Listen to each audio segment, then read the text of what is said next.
முக்கிய செய்தி. சட்டப்பேரவையில் முதலமைச்சர் மு.க.ஸ்டாலின் உரையாற்றி வருகிறார். அந்த காட்சிகளை பார்த்து வருகிறோம்.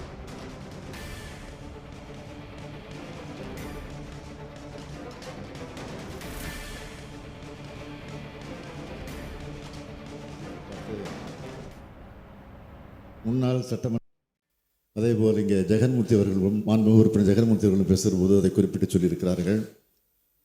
ஆக ஒட்டுமொத்தமாக பல சட்டமன்ற உறுப்பினர்கள் இது குறித்து இடத்திலே கோரிக்கையும் வைத்திருக்கிறார்கள். முன்னாள் சட்டமன்ற உறுப்பினருடைய அந்த அமைப்பை சார்ந்திருக்கக்கூடியவர்களும் என்னை நேரடியாக சந்தித்து அந்த மனுவை தந்திருக்கிறார்கள். எனவே அதையெல்லாம் பரிசீலித்து பார்த்து முன்னாள் சட்டமன்ற பேரவை மற்றும் மேலவை உறுப்பினர்களுக்கு தற்போது வழங்கப்பட்டு வரக்கூடிய மாத ஓய்வூதியம் 30,000 என்பதை 35,000 ரூபாயாக 1/4/2025 முதல் உயர்த்தப்படும்.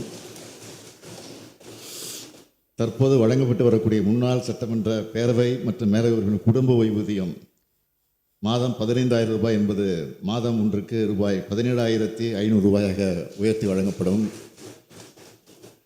முன்னாள் சட்டமன்ற பேரவை மற்றும் மேலவை உறுப்பினர்களுக்கு தற்போது ஆண்டு ஒன்றுக்கு வழங்கப்பட்டு வரும் மருத்துவப்படி 75,000 ரூபாய் என்பது 1,00,000 ரூபாயாக உயர்த்தி வழங்கப்படும். ஏற்கனவே இந்த ஆண்டின் மருத்துவப்படி தொகை வழங்கப்பட்டுள்ளது. மீதம் 25,000 ரூபாய் இதற்கான விதிகள் திருத்தம் பெற்று பின்னர் வழங்கப்படும் என்பதை நான் இந்த நேரத்தில் தெரிவித்துக் கொள்கிறேன். அதேபோல் இங்கே ஜெகன்மூர்த்தி அவர்களும் மாண்புமிகு உறுப்பினர் ஜெகன்மூர்த்தி அவர்களும் பேசும்போது அதை குறிப்பிட்டு சொல்லியிருக்கிறார்கள். ஆக ஒட்டுமொத்தமாக பல சட்டமன்ற உறுப்பினர்கள் இது குறித்து இடத்திலே கோரிக்கையும் வைத்திருக்கிறார்கள். முன்னாள் சட்டமன்ற உறுப்பினருடைய அந்த அமைப்பை சார்ந்திருக்கக்கூடியவர்களும் என்னை நேரடியாக சந்தித்து அந்த மனுவை தந்திருக்கிறார்கள். எனவே அதையெல்லாம் பரிசீலித்து பார்த்து முன்னாள் சட்டமன்ற பேரவை மற்றும் மேலவை உறுப்பினர்களுக்கு தற்போது வழங்கப்பட்டு வரக்கூடிய மாத ஓய்வூதியம் 30,000 என்பதை 35,000 ரூபாயாக 1/4/2025 முதல் உயர்த்தப்படும்.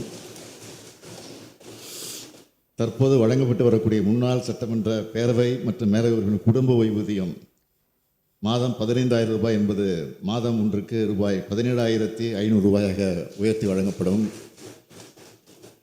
முன்னாள் சட்டமன்ற பேரவை மற்றும் மேலவை உறுப்பினர்களுக்கு தற்போது ஆண்டு ஒன்றுக்கு வழங்கப்பட்டு வரும் மருத்துவப்படி 75,000 ரூபாய் என்பது 1,00,000 ரூபாயாக உயர்த்தி வழங்கப்படும்.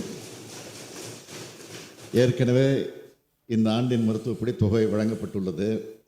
மீதம் 25,000 ரூபாய் இதற்கான விதிகள் திருத்தம் பெற்று பின்னர் வழங்கப்படும் என்பதை நான் இந்த நேரத்தில் தெரிவித்துக் கொள்கிறேன்.